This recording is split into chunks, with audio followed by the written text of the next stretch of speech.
dari tim pengabdian pada masyarakat Universitas Samudra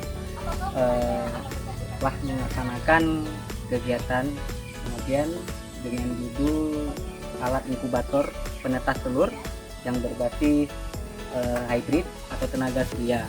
Nah, di mana nantinya ini bisa membantu Bapak, terutama yang pelaku mitra di sini untuk meningkatkan produktivitas ternaknya. Besar harapan kami ini bisa bermanfaat untuk Bapak.